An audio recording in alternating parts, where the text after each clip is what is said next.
Good morning, everyone. Welcome to the Triangle Center for Spiritual Living. My name is Reverend Dusty Ripplemeyer, and I am the spiritual director of this amazing, amazing community. Is there anybody that is here for the very first time? For the very first time. Could you please stand so that we could bring you a gift?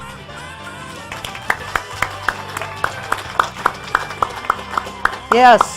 So welcome, and also welcome to all of you that have chosen to stay at home today, but to include us in your staying at homeness by inviting us into your living rooms or bedrooms or wherever it is that you're watching. Thank you very much for being part of our streaming. We appreciate it very much, very much. Okay. The reading for today is from Sumner Davenport, and it is this. Positive thinking by itself does not work. Your embodied vision, partnered with vibrant thinking, harmonized with active listening, and supported with your conscious action, will clear the path for your miracles. So welcome to those of you that may have just arrived. And if you weren't here to hear Mike tell you, the theme of the month of May is Sacred Guidance and Personal Responsibility, and my talk title today is Conscious Action. Now, the underlying statement from Ernest Holmes' What We Believe statements is, we see a world in which we are called to conscious action. We see a world in which we are called to conscious action.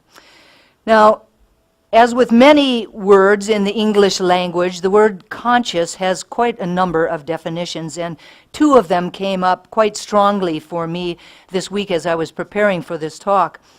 And the first is to be deliberate or intentional, as in a conscious effort. Now, what this brought up for me was the idea of prayer. It's conscious, it's deliberate, it's intentional, it's an action that we do. So what came up for me is prayer. Now, many of you have taken foundations, and so you know that we do not do prayers here like you may have done them in your past, in the faith tradition that you grew up with. We don't beseech or beg. But the treatment, the kind of prayer that we do is an affirmative prayer, and Ernest Holmes calls it a treatment. Now, in those treatments, there are 5 steps. And the 5 steps are recognition, unification, realization, thanksgiving, and release. Now, the recognition step allows us to remember that which is back of everything, God, the divine, or love itself. We take a moment in the beginning of the prayer to bring up in our awareness, in our conscious awareness, the God that is within us and surrounding us. We speak of its eternality, of its goodness, of its omniscience, of its benevolence. We speak of the essence of it as being peace, joy, creativity, love, abundance, and wisdom. Now, the feeling tone of the recognition step is awe. Awe. Now, the second step is unification, and this step speaks to our oneness with God, that we were created by God, out of God itself, so that all that it is, we are. We take a moment to remember our unity with all that there is. The feeling tone of the unification step is connection. In the realization step, we use positive affirmations spoken in the first person in real time to align ourselves with that we desire. Aligning us with what we wish to experience, knowing that even while it might not be the experience of our life in the moment on the human side of life, that on the spiritual side of life, it is already so. It is already so. It is already done. The meaning of realization is to make real. To make real. And during this step, we consciously erase or dissolve anything that is unlike the truth. We are willing to let go of our false beliefs, our opinions, our attitudes, our perceptions that no longer fit us, so that we can align ourselves with the highest truth, with our highest self. The feeling tone of this step is confidence. Now, in the Thanksgiving step, we speak to our gratitude for the demonstration of our prayer, even as we are just in the moment of speaking it. That we know that our words are loosed into a law or the creative medium that always clothes it in form. The creative process is always working for our highest and best. And our words have created a mental equivalent or a mental cause. And in the Thanksgiving stage, we are thankful right now for the demonstration of that which we have prayed for. Now, the feeling tone associated with the Thanksgiving step is, of course, gratitude. And in the release, we release our words into the action of the law.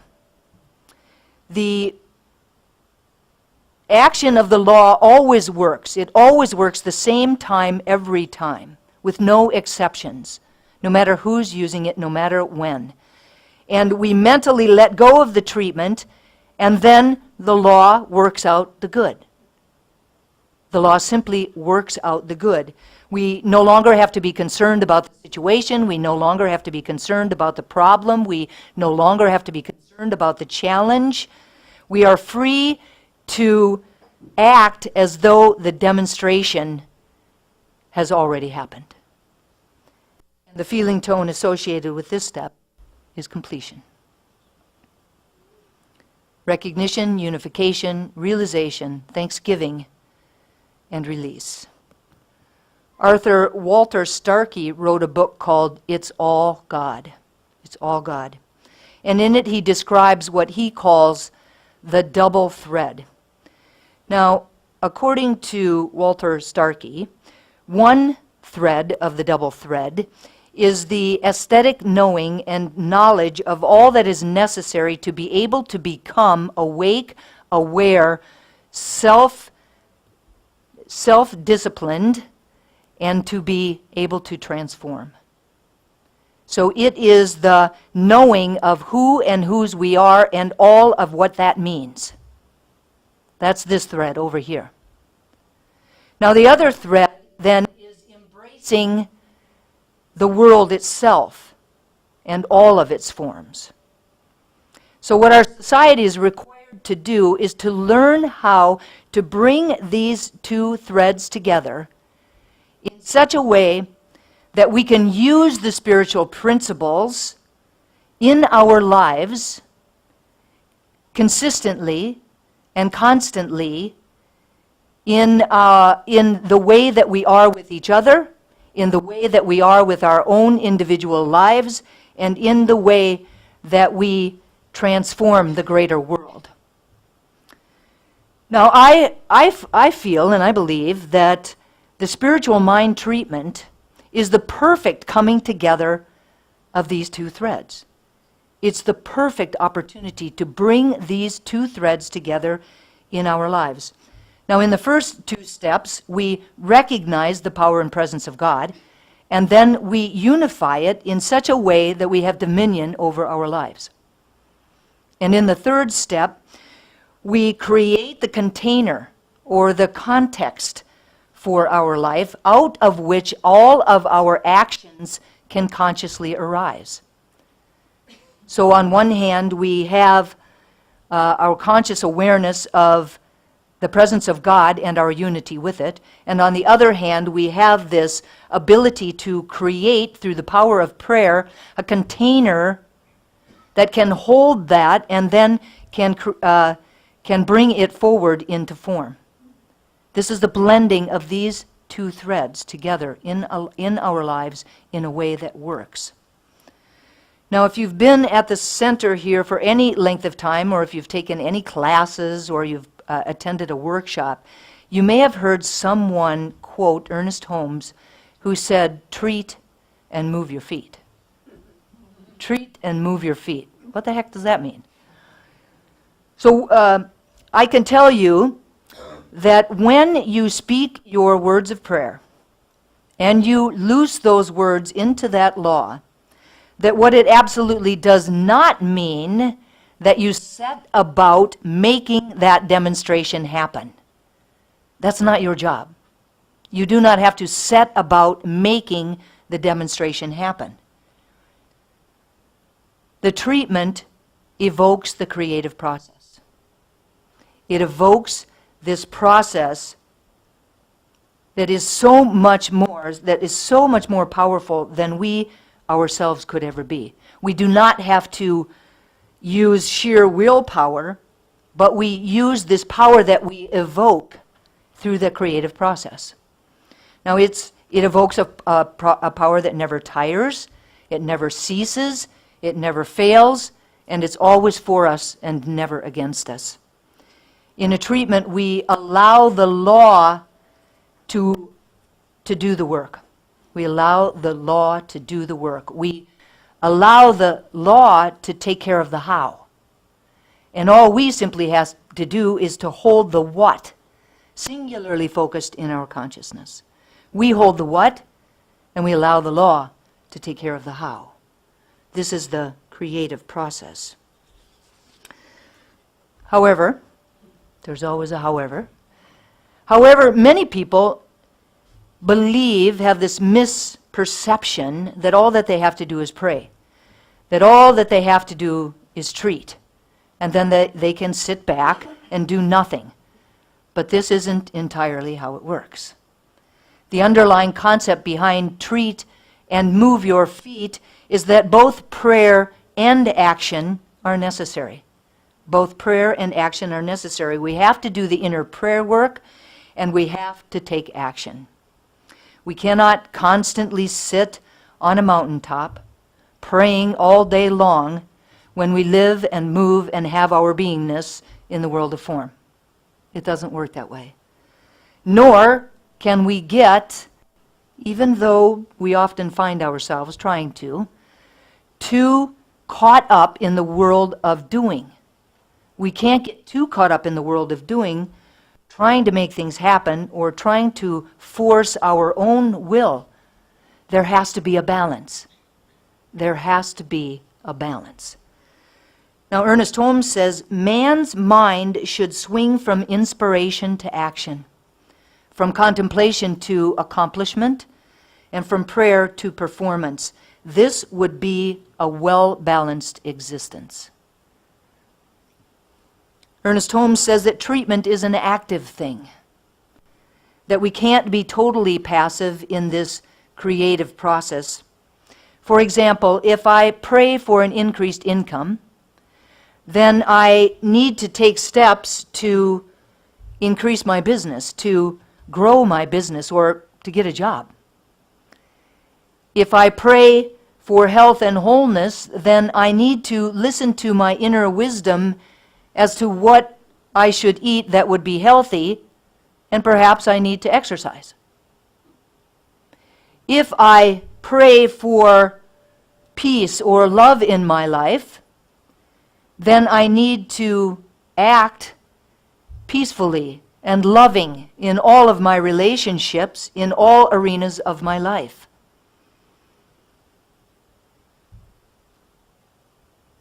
It's not enough to just know or to understand or even to believe. Our desired prayer is not absolute until our actions are in line with the desire itself. Our actions have to be in line with the desire itself. So, what do we do? What actions should we take? How do we move our feet? Now, one action we can do is to sit in meditation.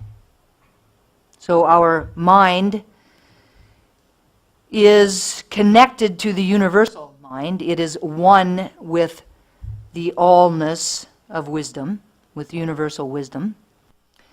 And so we can simply sit in meditation and ask our inner wisdom, what is our next right step? What is ours to do? And then follow it. First listen for it. First listen for it and to it, and then follow it. And follow it wholeheartedly, as if your life depended upon it, because it does. The life that you wish to experience depends upon your ability to move from inspiration to action, from contemplation to accomplishment, and from prayer to performance. Prayer and action. Another way to be in action, to move your feet, is to act as if. Act as if. This means think, believe, feel, and behave as if your demonstration is already your outer experience, as if it's already been demonstrated in your life.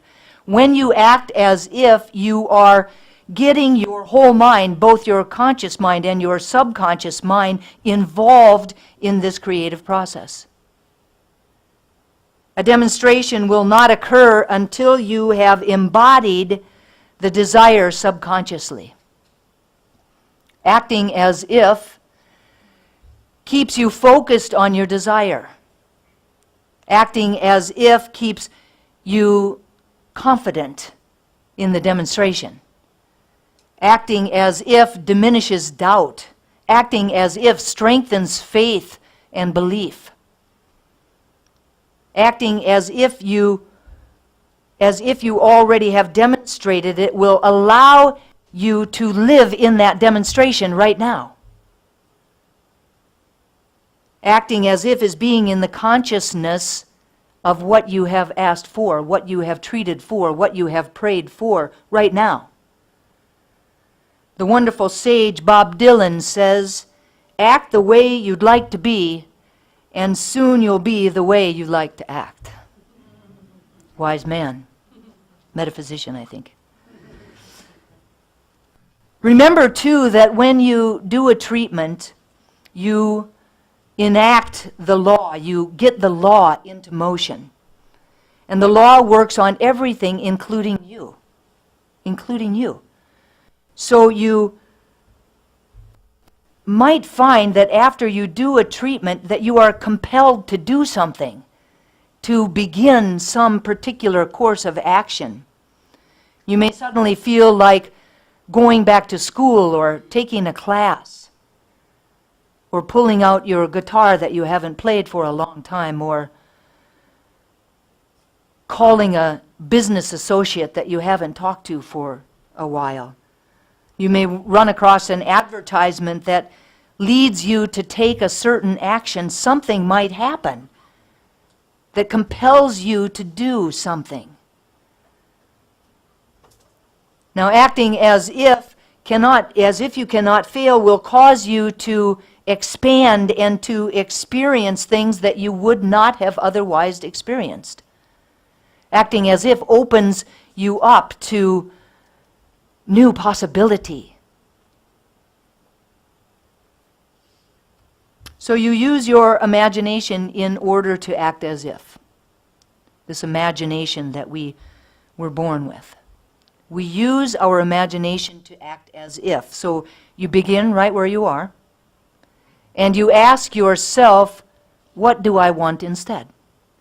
What do I want instead? And then you simply imagine yourself there. You simply imagine yourself there. Imagine yourself having that. Imagine yourself doing that. Now, Mary Mann Morrissey would say to put the coat on of the person who already has the thing or is already doing the thing that you want to have or that you want to do. A spiritual coach by the name of Nava Dewey, how I found that one, I have no idea, suggests if you have trouble imagining what it would be like to have what you want, try imagining a tape measure in front of you marking off the months or years. Imagine yourself years in the future already having or being what you desire. Then you have that future self walk toward you, and you ask him or her, what steps did you take to get there? And then be quiet and listen. You might be surprised, or it might be something that has been in the back of your mind for a while. Something that has been seeking to be expressed, something that has been kind of gnawing away at you, gently, quietly at first, but usually a little bit louder later on. Now, the second definition that I resonated with says that conscious can imply to be awake or awaken to an inner realization of a truth or an underlying principle. That conscious means awakened to an underlying spiritual principle or truth. Now, what I believe is that conscious action is simply being in and moving from that awakened state, from an awakened and aware state or context in your life. It is taking what we know to be the truth, our highest truth or our highest self, and living our lives in alignment with that. But how often are we actually doing that? How often is the truth about who and what we really are not reflected in our experience of life on our human side? How often do we want something and do the inner work but still do not achieve it? Now, in a book called Emergence, 7 Steps for Radical Life Change, Derek Riddell says, what I discovered was that in many of the instances where I failed to fulfill my heart's desire, I hadn't fully invested in the new reality I was trying to create. I had affirmed and intended and even felt an inner level of conviction, but my consistent follow-through wasn't there. At some point, either because it got too hard or too scary or brought up some unhealed wounds, my actions stopped being congruent with my deepest truth. My inner conviction and my outer life were no longer in integrity. Now, Derek Riddell suggests that we all ask ourselves a couple of questions.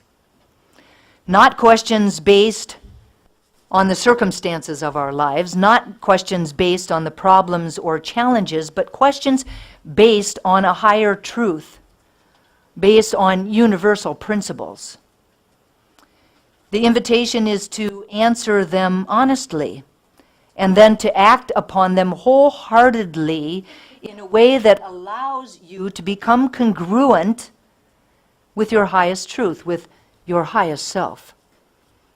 The questions are, what would you do if you were totally loved and supported? What would you do if you were brilliant and talented? What would you do if you had everything you needed? And what could you do if you knew you could not fail? The truth is that you are already totally supported and loved, that you are already brilliant and talented, and that you already have within you everything that you could ever need to be completely successful.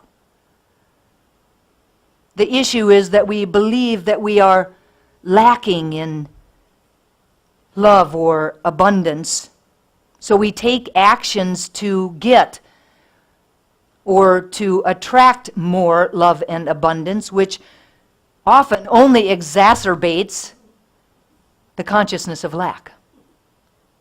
Can you see how that works? We believe that we are unworthy or untalented, so we don't even take action, which only creates more challenges, such as a sense of inadequacy or depression or frustration. The underlying challenge is that we act or we fail to act based on a false identity or a self-image which brings us out of congruence with our true self. When we act from this self-image, we are no longer in congruence with the truth of who we are. We are no longer in integrity. We are no longer standing in our wholeness. When we act from that place, we are not acting from our unity with God. When we act from that place, we are trying to get something out here instead of realizing that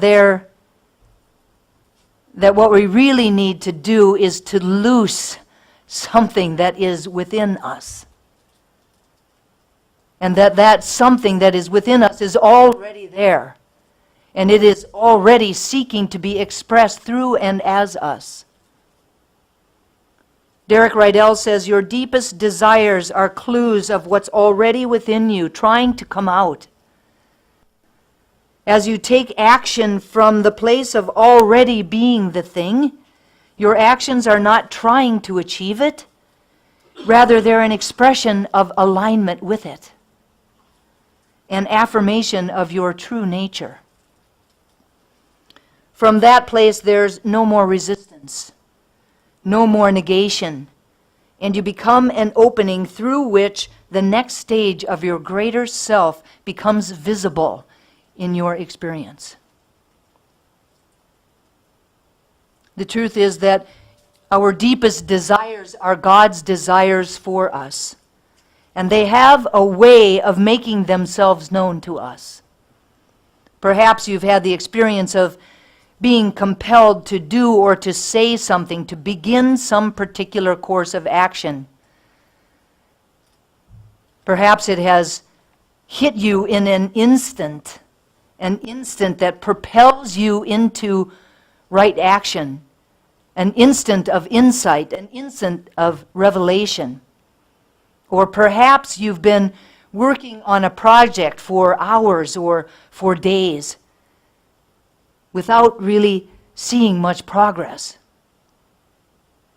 And you take a break and you decide to sit for a moment and be still, to be quiet, to sit in meditation, and then something clicks.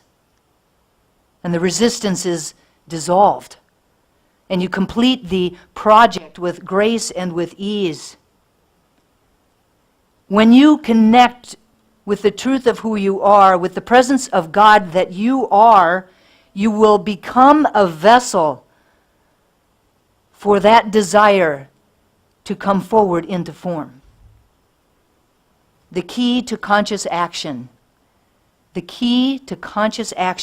is to bring all elements of your being, your thoughts, your feelings, your beliefs, your words, and your actions into alignment with the highest truth, with your highest self. From there, you'll be guided. From there, you'll be supported. From there, you'll be able to create anything that you want to create.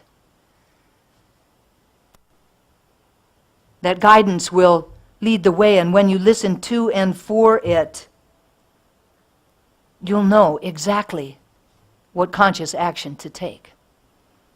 When you following that guidance and taking personal responsibility for the conscious action that is seeking to be expressed through and as you, then we will individually and collectively co-create a world that works for everyone. It can be that easy. it can work that well. So what do you say? Let's do it. And so it is. And so it is.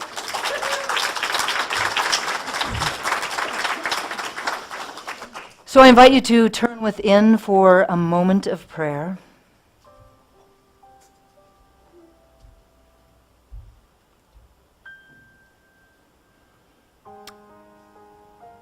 Simply recognizing as I close my outer eyes and turn my attention inward, the power and presence of God, the power and presence of wisdom, of creativity, of peace, of joy, of all things good.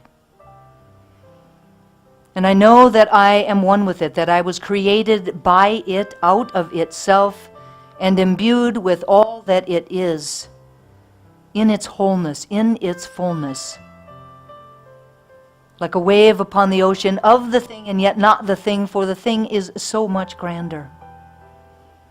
And just as I know that this is my truth, I know it is so for each and every person here this morning, and for each and every person watching the streaming at home, that each of us is a unique and divine expression of God. And it is from that place of unity, a deep and abiding connection to each other, to life, to God itself, that I speak these words about and for us this morning, knowing that truly there is a way of living our lives consciously, deliberately, intentionally, and that we can do this through meditation and through prayer, through aligning ourselves with the truth of who we are, through aligning ourselves with the highest truth that there is, that God is, and that God is all that there is. I know that as we stand firmly grounded in that truth, that our lives flow with grace and with ease, that truly we can create for ourselves a life that we love, a life in which we do all that we came to do, be all that we came to be.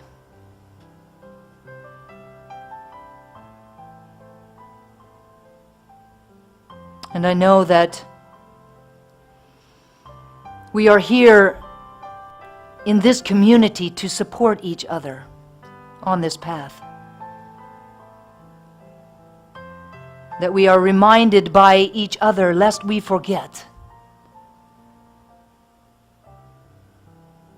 That we support each other and see each other and know each other.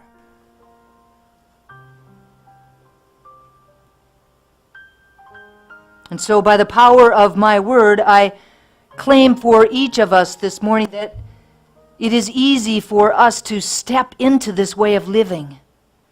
That it is easy for us to pray the prayer and do the action.